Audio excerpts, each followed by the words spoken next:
और चलिए अब आपको सीधा लिए चलते हैं रायपुर, जहां नीति स्टेट वर्कशॉप का आयोजन किया जा रहा है, जिसमें मुख्यमंत्री विष्णुदेव साई भी शामिल हुए।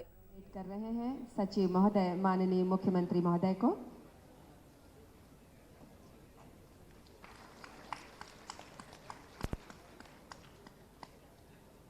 विभागीय सचिव महोदय से पुनः निवेदन, कृपया उप मुख्यमंत्री महोदय श्री विजय शर्मा जी का स्वागत पुष्पगुच्छ और गमछे से।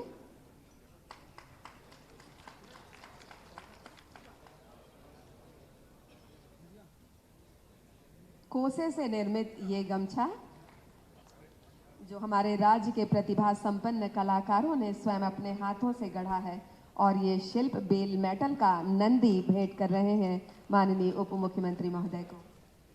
और इसके साथ ही मैं अब निवेदन करूंगी श्री विजय दयाराम सर से कि डॉक्टर सोनिया पंत का स्वागत करें पुष्पगुच्छ और गमछे से, और उन्हें भी स्मृति चिन्ह भेंट करें।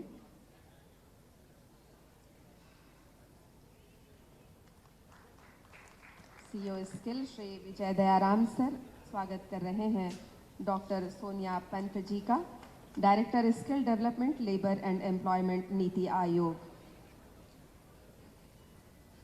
और स्वागत की कड़ी को यहीं पर विराम देते हुए स्वागत उद्बोधन के लिए हम आमंत्रित करते हैं डॉक्टर एस भारतीदासन जी को।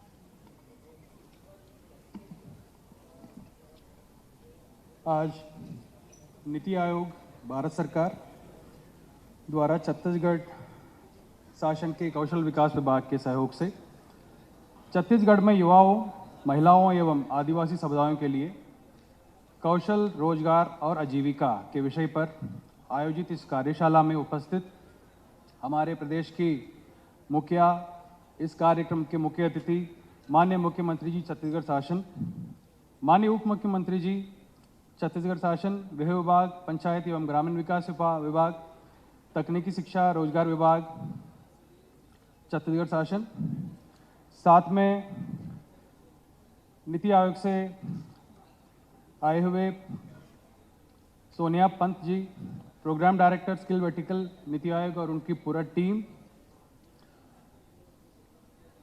कौशल विकास, तकनीकी शिक्षा और उच्च शिक्षा के सभी अधिकारीगण, पूरे प्रदेश भर से यहाँ पे आए हुए सभी आगंतुकों, और साथ में आज 3 सेशन में जो यहाँ पे पैनलिस्ट भी आए हैं विभिन्न स्टेट से और मीडिया की, साथ ही आप सभी को इस कार्यक्रम में मैं बहुत बहुत स्वागत करता हूँ। आज की इस कार्यशाला में छत्तीसगढ़ के युवाओं, महिलाओं और आदिवासी समुदायों के कौशल विकास, उनके रोजगार एवं आजीविका, साथ में उद्यमिता, इनमें से कैसे वृद्धि हो, इस पर विस्तृत चर्चा किया जाएगा। कार्यशाला के उद्देश्य राज्य में इन सभी वर्गों में कौशल पारिस्थितिकी तंत्र को मजबूत करने और रोजगार की अवसरों को बढ़ावा देने का, तो इस कार्यक्रम में मैं बहुत बहुत स्वागत करता हूं। आज की इस कार्यशाला में छत्तीसगढ़ के युवाओं, महिलाओं और आदिवासी समुदायों के कौशल विकास, उनके रोजगार एवं आजीविका, साथ में उद्यमिता, इनमें से कैसे वृद्धि हो, इस पर विस्तृत चर्चा किया जाएगा। कार्यशाला के उद्देश्य राज्य में इन सभी वर्गों में कौशल पारिस्थितिकी तंत्र को मजबूत करने और रोजगार की अवसरों को बढ़ावा देने का जो गैप है उसे पूरा करने के लिए विशेष बिंदुओं से अवगत कराना है। इसी की पूर्ति हेतु आज राज्य के कौशल विकास, तकनीकी शिक्षा एवं उच्च शिक्षा विभाग के द्वारा 4 MOU भी किया जा रहा है। ये हमारे गौरव की बात है। आज माननीय मुख्यमंत्री जी और माननीय उप मुख्यमंत्री जी के सामने इस MOU का हस्ताक्षर भी किया जाएगा। जो सबसे पहले जो MOU है, तकनीकी शिक्षा CSSDA जो स्किल डेवलपमेंट अथॉरिटी है और नांदी फाउंडेशन के साथ MOU होगा। इसका मुख्य उद्देश्य है सामाजिक और आर्थिक रूप से वंचित युवाओं की रोजगार योग्यताओं को बढ़ाना है। ये कार्यक्रम उन्हें आवश्यक कौशल प्रदान करके उनकी आजीविका के साधनों और आर्थिक सुरक्षा में सुधार लाने के प्रयास करेगा। दूसरा एमओयू है Chhattisgarh state skill development authority और महिंद्रा एंड महिंद्रा के साथ होगा। इसका उद्देश्य है प्रशिक्षुओं को ट्रैक्टर मैकेनिक पाठ्यक्रम में अल्पकालिक कौशल प्रशिक्षण प्रदान करना। यह प्रशिक्षण छत्तीसगढ़ के रायपुर स्थित state project livelihood college society द्वारा संचालित दंतेवाड़ा, बलरामपुर और कोंडागांव जिले में स्थापित 3 आपसी रूप से चयनित लाइवलीहुड कॉलेजों में किया जाएगा। तीसरा एमओयू है उच्च शिक्षा विभाग के साथ नासकाम एमओयू करने जा रहे हैं। ये एमओयू की उद्देश्य है उच्च शिक्षा के क्षेत्र में अध्ययनरत महाविद्यालयों के विद्यार्थियों को नवीनतम तकनीक से लेस कर उन्हें रोजगारोन्मुख बनाना ताकि वो जॉब सीकर से जॉब प्रोवाइडर बन सकें। नांदी फाउंडेशन के साथ एक और एमओयू उच्च शिक्षा विभाग के साथ हो रही है। इसका भी उद्देश्य है जो महाविद्यालयों में अध्ययनरत विद्यार्थियों को कौशल विकास करते हुए उन्हें रोजगार परक एवं कौशल उन्मुख युवाओं के रूप में परिवर्तित करना है। आज की कार्यशाला में 3 सेशन संचालित होंगे, जिसकी विस्तृत जानकारी अभी सोनिया पंत जी यहाँ पे देंगे आपको। जिसके इसमें प्रथम सेशन में पीसीसीएफ छत्तीसगढ़ शासन के साथ साथ साक्षी खुराना वरिष्ठ विशेषज्ञ नीति आयोग, विभिन्न राज्यों के प्रतिनिधि एवं राज्य के विशेष विशेषज्ञ शामिल होंगे। द्वितीय सेशन में रायपुर के collector doctor Gaurav Kumar Singh, doctor Sonia Pant, कार्यक्रम निदेशक कौशल विकास नीति आयोग, विभिन्न राज्यों के प्रतिनिधि एवं राज्य के विशेषज्ञ शामिल होंगे। इसी प्रकार तृतीय सेशन में श्री आशीष भट्ट, सदस्य सचिव नीति आयोग एवं विषय विशेषज्ञ शामिल होंगे। चर्चा आरंभ करने के पूर्व मैं थोड़ा कौशल विकास और सीएसएसडीए के बारे में और जो उनके द्वारा किए जा रहे जो कौशल प्रशिक्षण के बारे में कुछ जानकारी देना चाहूंगा। छत्तीसगढ़ राज्य में कौशल विकास का अधिकार अधिनियम लागू है, जिसके तहत 14 से 45 वर्ष के युवाओं को उनकी अभिरुचि एवं योग्यता के अनुसार मुख्यमंत्री कौशल विकास योजना के तहत लघु अवधि के कोर्सेस में निःशुल्क कौशल प्रशिक्षण उपलब्ध कराया जा रहा है। मुख्यमंत्री कौशल विकास योजना वर्ष 2012 से प्रारंभ की गई। योजना के प्रारंभ से अब तक कुल 4,83,714 युवाओं को प्रशिक्षित किया गया है। प्रशिक्षित युवाओं में से 2,70,000 युवाओं को नियोजित किया गया तथा वर्तमान में 6,000 से अधिक प्रशिक्षणार्थी प्रशिक्षणरत है। कौशल प्रशिक्षण हेतु प्रत्येक जिले में लाइवलीहुड कॉलेज की स्थापना की गई है, जिसके माध्यम से युवाओं को आवासीय एवं गैर आवासीय प्रशिक्षण उपलब्ध कराए जा रहे हैं। मुख्यमंत्री कौशल विकास योजना अंतर्गत कौशल प्रशिक्षण के लिए 300 को डिप्टी सीएम विजय शर्मा कौशल के संबोधित क्षेत्र कर में रहे हैं। उन्नत करना है। उसी समय माननीय मुख्यमंत्री महोदय विभिन्न स्थानों पर जाकर के ऐसी बड़ी कंपनियों से चर्चा करके उनका यूनिट छत्तीसगढ़ में हो, इसके लिए पूरी कोशिश कर रहे हैं। और अब तक वो बताएंगे माननीय मुख्यमंत्री महोदय कि कितने 100 करोड़ की राशि छत्तीसगढ़ में, कितने 1000 करोड़ की राशि का इन्वेस्टमेंट का एमओयू छत्तीसगढ़ में हो चुका है। वो सारी कंपनियां जब बनकर खड़ी होंगी तो छत्तीसगढ़ के ही युवा उसमें काम कर रहे होंगे। ये दोनों ही बातें एक साथ आगे समानांतर बढ़ रही हैं। मैं सोचता हूं कि ये दोनों रेखाएं आकर जिस दिन मिलेंगी, उस दिन हम आज जो कार्यशाला कर रहे हैं वो, और माननीय मुख्यमंत्री जी हजारों करोड़ का जो इन्वेस्टमेंट छत्तीसगढ़ में ला रहे हैं, उसके लिए उपयुक्त माहौल बनाकर दे रहे हैं। ये दोनों ही बातें एक साथ याद की जाएंगी। ऐसे हमारे मुखिया माननीय विष्णुदेव साय जी का मैं हृदय से आज के इस कार्यक्रम में स्वागत करता हूं, अभिनंदन करता हूं। आप सभी से निवेदन करता हूं कि जोरदार तालियों के साथ एक बार माननीय मुख्यमंत्री महोदय का आप स्वागत करें। इन विषयों पर बड़ी गंभीरता से काम करते हुए विभाग के सचिव भारतीय दासन जी मंच पर विराजमान हैं। डॉक्टर सोनिया पंत जी, मतलब नीति आयोग जब से भारत में 2015 से भारत में बना है, और हमारे छत्तीसगढ़ में सुब्रमण्यम BVR सुब्रमण्यम जी थे जो अभी CEO हैं नीति आयोग के, वो वहां पर काम कर रहे हैं। तो मैंने अनेक मुलाकातें की, हमारे अनेक कार्यक्रमों में वो आए यहाँ छत्तीसगढ़ में, और उनका विजन भी बहुत गजब है, और नीति आयोग का भी पूरा इंक्लूसिव विजन भी बहुत ही इनोवेटिव है, नवाचार युक्त है। ऐसे डॉक्टर सोनिया पंत जी हम सबके बीच में प्रोग्राम डायरेक्टर हैं, आई हैं, उनका भी हृदय से स्वागत करता हूं। आदरणीय हमारे राहुल भगत जी, माननीय मुख्यमंत्री जी के निकटस्थ सहयोगी, उनका भी हृदय से अभिनंदन है।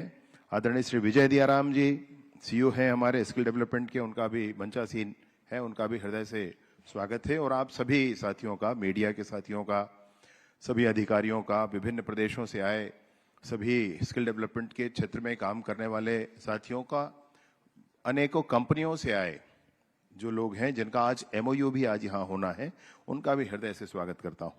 और विशेष रूप से ये जो कौशल उन्नयन का विभाग है, माननीय केदार कश्यप जी को आज माननीय मुख्यमंत्री जी ने एक बैठक में भेजा है, अन्यथा वो भी हम सबके बीच में होते। इस बीच में जो टेक्निकल एजुकेशन है और DDGU के दीनदयाल कौशल विकास, ग्रामीण कौशल विकास योजना, इसको मैं देखता हूं विभाग के नाते।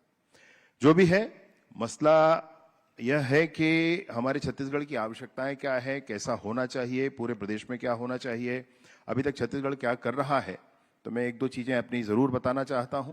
टेक्निकल एजुकेशन के फील्ड में काम करते हुए उस विभाग के माध्यम से हम लोगों ने एक आई हब बनाया है। आई हब का जो गुजरात का मॉडल है, आप लोग गए होंगे तो आप लोगों ने देखा होगा। इनोवेटिव मतलब छत्तीसगढ़ के किसी लड़के, किसी लड़की के मन में दूर गांव जंगल में कोई विचार आता है कि ये ऐसे किया जा सकता है।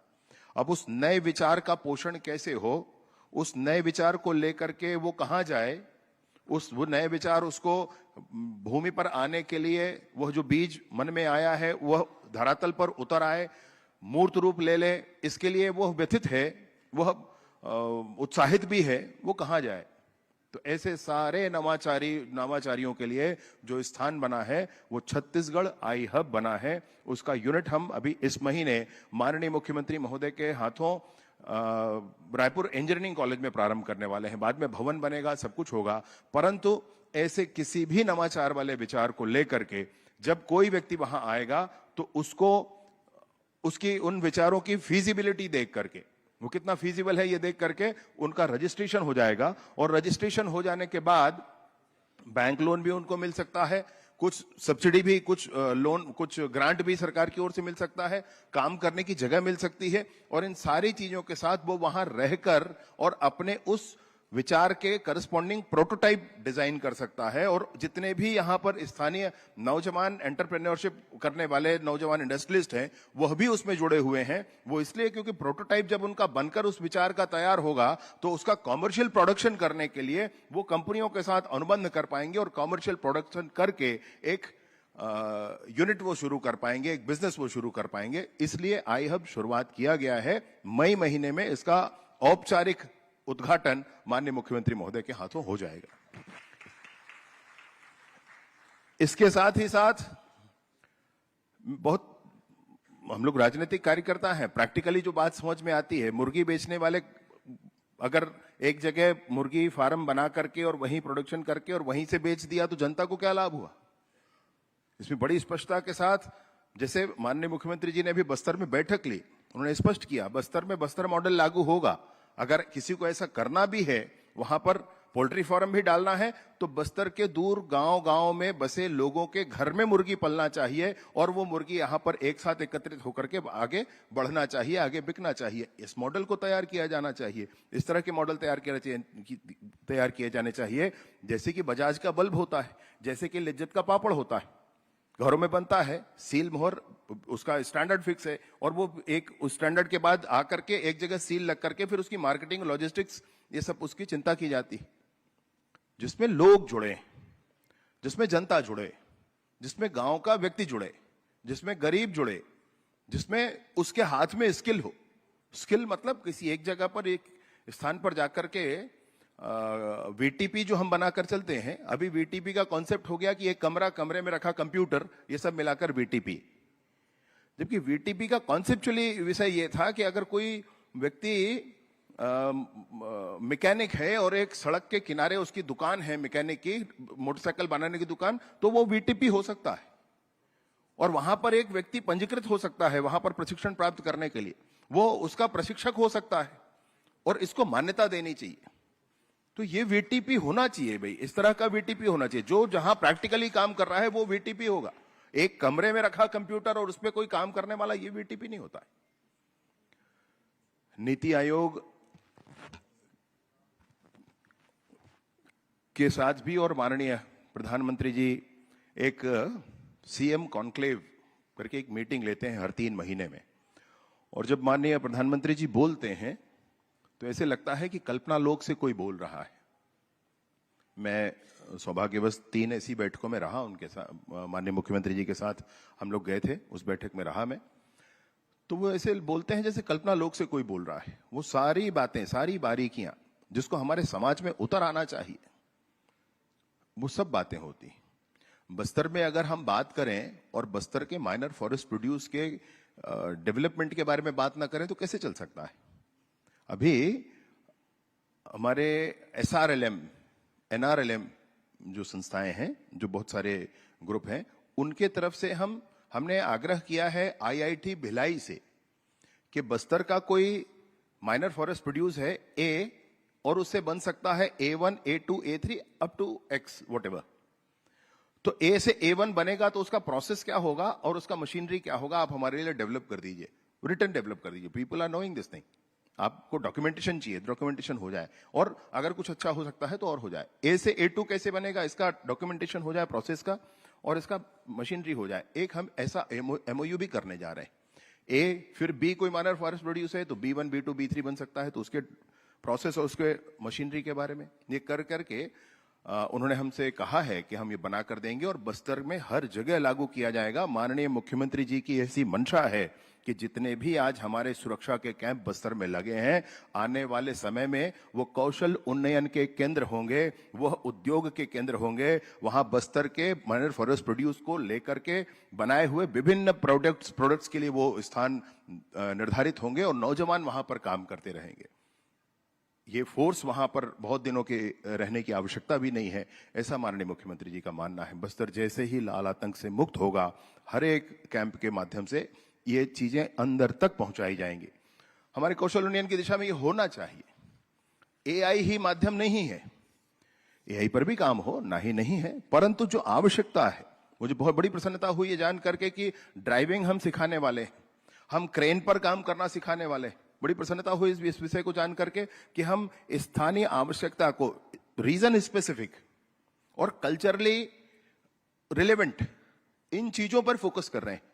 ये बहुत बड़ी बात है और ऐसा ही कौशल उन्नयन का दिशा होना चाहिए। आज आप दिन भर बैठकर आप लोग चर्चा करेंगे, इन सारे विषयों पर चर्चा हो और छत्तीसगढ़ में क्या कैसा हो सकता है।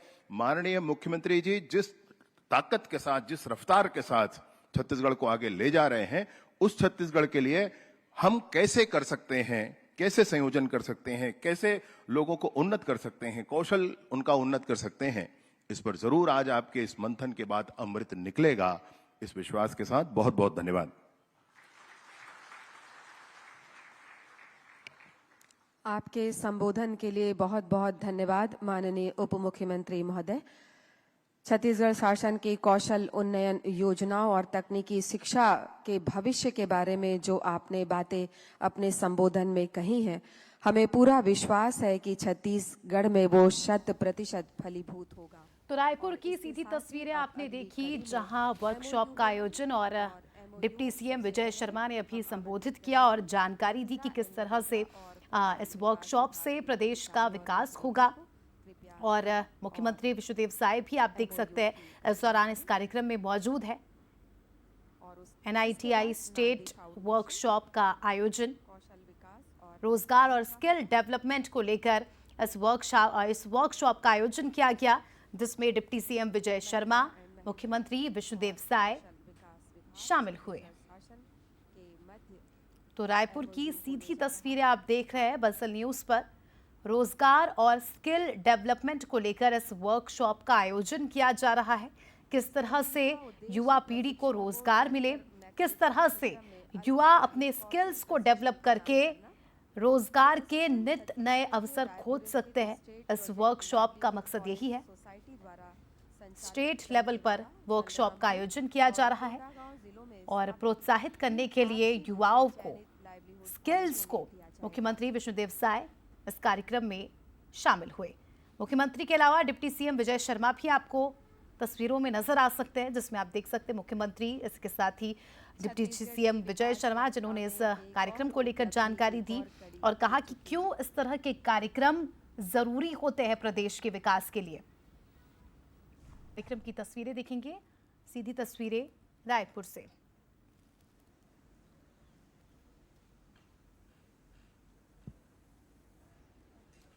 तो रायपुर की ये तस्वीरें जहां पर आप देख सकते हैं प्रतिभावान युवाओं को मुख्यमंत्री विष्णुदेव साय, आप देख सकते हैं किस तरह से उनका उत्साहवर्धन कर रहे हैं, उन्हें सम्मानित कर रहे हैं। डिप्टी सीएम विजय शर्मा भी इस दौरान मौजूद और इसके बाद अब देखिए करोड़ों के एमओयू भी साइन किए जा रहे हैं। छत्तीसगढ़ बदल रहा है, छत्तीसगढ़ लगातार विकास की राह पर अग्रसर है और ये एमओयू वही दर्शाते हैं। करोड़ों के एमओयू साइन हो रहे हैं और निश्चित ही ये एक बड़ी सौगात है प्रदेश के लिए। प्रदेश में रोजगार बढ़ेगा, प्रदेश के युवाओं को रोजगार मिलेगा और सीधा रिजल्ट हम देखेंगे कि छत्तीसगढ़ विकसित होगा। नक्सलवाद का खात्मा छत्तीसगढ़ में हो रहा है, नक्सलवाद जड़ से खत्म हो रहा है और दूसरी तरफ आप देख सकते हैं कि करोड़ों के एमओयू साइन हो रहे हैं। एमओयू हुए हैं, ये छत्तीसगढ़ की विकास यात्रा में एक नए इबारत का सूत्रपात करेंगे, ऐसा हमारा विश्वास है। और इसी के साथ अब हम सभी को संबोधित करने के लिए, आशीर्वचन के लिए और भविष्य की योजनाओं के लिए और वर्तमान में जो योजनाएं माननीय मुख्यमंत्री महोदय के मार्गदर्शन में चल रही हैं उन पर प्रकाश डालने के लिए हम पूरे सम्मान के साथ और आदर के साथ और तालियों की आवाज के साथ माननीय मुख्यमंत्री श्री विष्णुदेव साय जी को ससम्मान आमंत्रित करते हैं।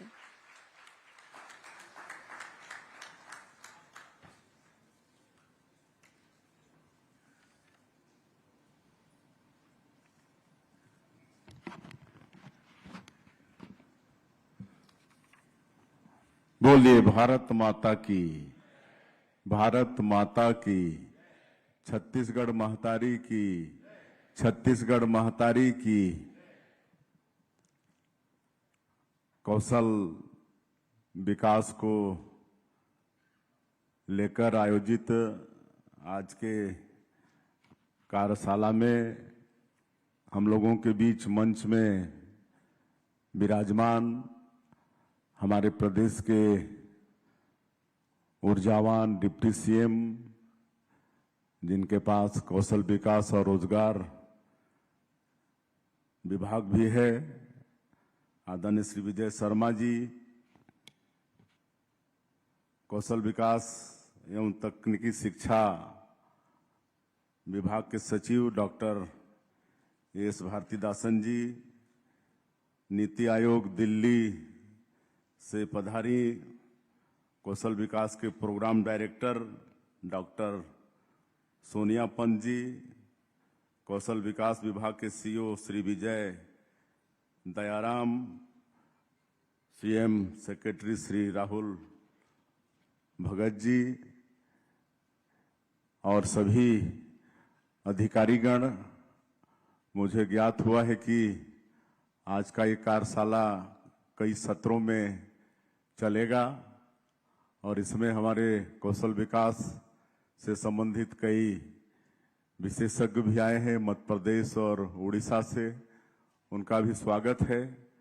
और जिनके साथ अभी एमओयू हुआ है, महिंद्रा एंड महिंद्रा, नांदी फाउंडेशन, नेस्काम, उनके भी सभी महानुभावों का स्वागत है। और प्रदेश भर से आए हमारे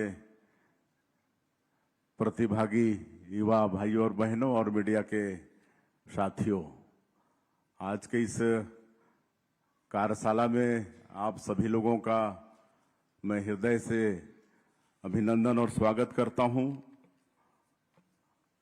और ये जो कौशल विकास को लेकर आज का ये कार्यशाला आयोजित है। नीति आयोग भारत और भारत सरकार और हमारे छत्तीसगढ़ सरकार के कौशल विकास विभाग के संयुक्त तत्वाधान में मैं उनका भी आभार करता हूं, कहे कि आज के इस समय में इसकी बड़ी आवश्यकता है। आज का ये कार्यशाला युवा, महिला और ट्राइबल ये तीनों को फोकस करके उनके कौशल विकास के लिए रखा गया है। और हम सब जानते हैं कि हमारा ये देश विश्व का सबसे बड़ा युवा देश है। सबसे ज़्यादा युवाओं की संख्या हमारे देश में ही है। और आज सबको सरकारी नौकरी देना संभव नहीं है, तो सबको रोजगार से जोड़कर उनको आर्थिक रूप से सशक्त बनाने का काम ही हम लोग कर सकते हैं। और बड़ा सौभाग्य का विषय है कि भारत सरकार में भी कौशल विकास मंत्रालय का अलग से गठन है, जिसके माध्यम से पूरे देश में युवाओं को प्रशिक्षित किया जा रहा है। 2013 से हम लोग भी अपने प्रदेश में, छत्तीसगढ़ में कौशल विकास के लिए काम कर रहे हैं। मुझे अच्छी तरह से मालूम है 2006 में हम भारतीय जनता पार्टी के प्रदेश अध्यक्ष थे, डॉक्टर रमन सिंह जी मुख्यमंत्री थे। तो एक बार हम लोग नवा साल में दीनदयाल शोध संस्थान, जो कि मध्य प्रदेश और उत्तर प्रदेश के बॉर्डर में है, वहां पर गए थे। और वहां पर हम लोग 3 दिन तक रहे थे। और वहां पर जो हम लोगों ने देखा कि वो दीनदयाल शोध संस्थान एक संस्थान जिसके संस्थापक थे नानाजी देशमुख, जो सांसद थे कई बार के, और उन्होंने वो संस्थान खड़ा किया था। और हम लोगों को ज्ञात हुआ कि वो 500 गांव को गोद लिए हैं। और गोद लेने का मतलब कि 500 गांव का एक एक घर का, एक एक परिवार का उनके पास डाटा था। और उनका उद्देश्य था कि 500 गांव में हर परिवार आर्थिक रूप से डेवलप हो, उनके पास जो उनका खर्च है उससे ज्यादा आय हो, और उनकी रुचि के अनुसार उनके पास जो आवश्यक संसाधन था, स्किल करते हुए उनको मजबूत करने का काम वो संस्था कर रही थी।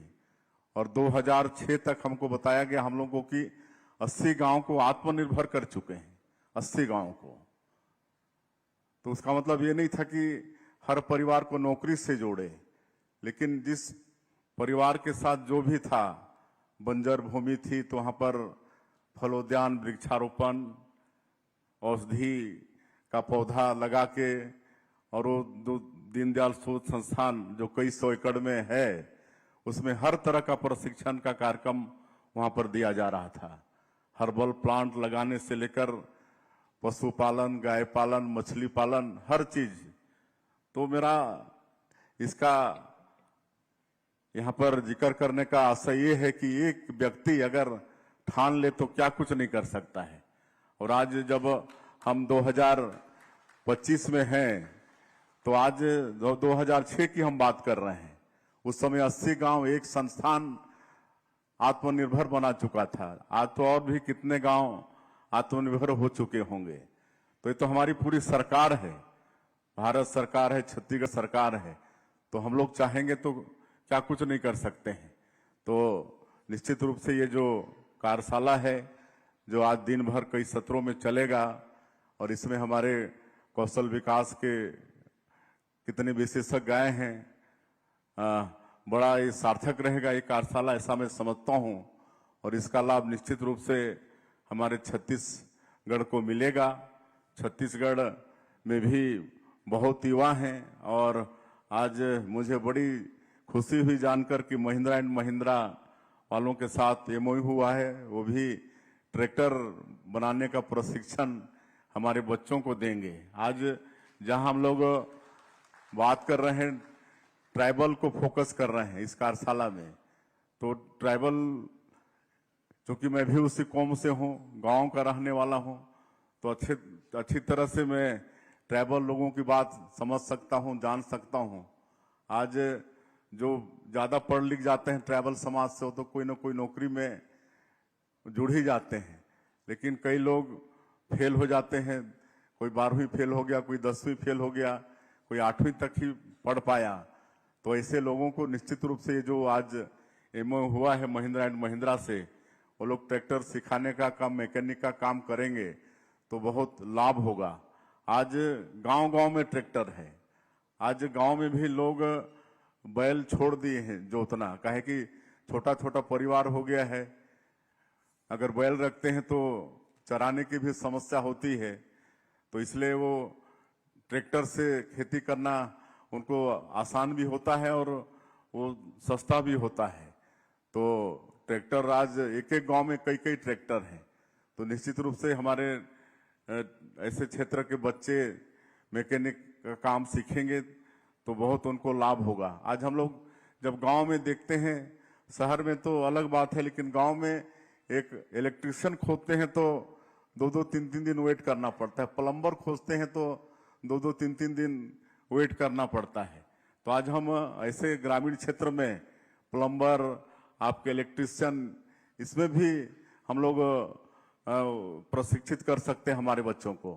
हालांकि आज हमारे छत्तीसगढ़ में लाइवलीहुड कॉलेज है, ITI भी हम लोग हर ब्लॉक में करीब करीब स्थापित किए हैं, और इस साल ITI को और मजबूत करने के लिए हम लोग बजट में प्रावधान भी किए हैं। ITI हमारे मजबूत होंगे, वहाँ पर फैकल्टी होगी, तो बच्चों को ज़्यादा वहाँ पर सीखने के लिए अवसर मिलेगा।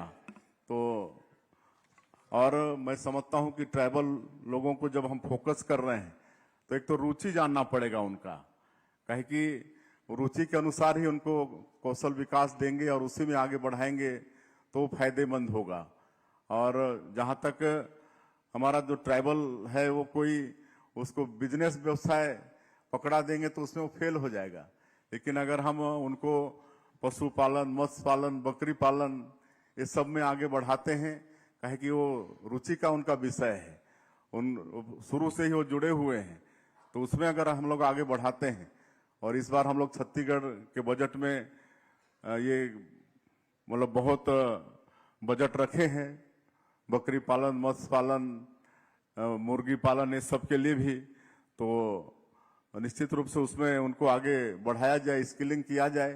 पिछले दिनों का मेरा अनुभव है कि हम लोग सरकार के माध्यम से लोन तो पकड़ा दिए, टारगेट पूरा हो गया, उनको स्किल नहीं कर पाए तो सारे फेल हो गए। इसलिए अगर सरकार का कोई योजना है, लोन भी उनको देते हैं, तो उनको पहले स्किल कर लें, तब वो जाके सफल होगा। तो ये सब है। आज से मैं बहुत पहले की बात अगर करूंगा, क्योंकि मैं आज 35 साल हो गया है राजनीति के क्षेत्र में, और हमारे क्षेत्र में तो PVTG लोग भी बहुत हैं, कोरवा बिरहोर लोग हैं। उस समय की सरकार उनको सीधे बकरी पालन वगैरह दे दी, उनको कुछ अनुभव था ही नहीं, उसको मार के खा गए मार के खा गए। तो ये सब होता है, इसलिए उनको उनके रुचि के अनुसार, अलग अलग लोगों की अलग अलग रुचि हो सकता है, रुचि के अनुसार उनको स्किलिंग करेंगे। फॉरेस्ट प्रोड्यूस, सैकड़ों तरह का फॉरेस्ट प्रोड्यूस है। आज हमारे क्षेत्र में महुआ है। अब महुआ को उधर खाली वो लिकर बनाना जानते हैं, लेकिन आज थोड़ा स्किल डेवलपमेंट हुआ है। तो जसपुर में ही हमारा महिला हेल्थ ग्रुप की महिलाएं वहां पर जसप्योर के नाम से महुआ से लड्डू बना रही हैं, अचार बना रही हैं, कैंडी बना रही हैं। तो आज जो 40-50 रुपया किलो का महुआ है, वो आज 300, 400, 500 रुपया किलो बिक रहा है। तो इस तरह से अनेक फॉरेस्ट प्रोड्यूस हैं ट्राइबल क्षेत्र में। आपका महुआ है, इमली है, साल सीड है, उधर तरह तरह के नेचुरल जैक फ्रूट वगैरह हैं, तो ये सब में उनको हम लोग स्किलिंग करके ये सब उनको रोजगार पकड़ाएंगे तो निश्चित रूप से उसमें वो लोग सफल भी होंगे। तो और खेती में भी इनको आगे बढ़ा सकते हैं, खेती में भी सब्जी भाजी ये सब का भी स्किलिंग करा के मतलब उनको आगे बढ़ा सकते हैं। और जहां तक युवा लोग हैं, आज प्रधानमंत्री मुद्रा योजना है, तो एक स्किलिंग के साथ साथ एक अलग से उनके हेल्प के लिए, कहे कि मैं जानता हूं ग्रामीण क्षेत्रों में अगर कॉर्पोरेशन नहीं मिला अपने को उनको मतलब बैंक वगैरह का, तो एक बार दो बार जाने के बाद वो छोड़ देते हैं, वो ज्यादा परिश्रम करना जानते नहीं हैं।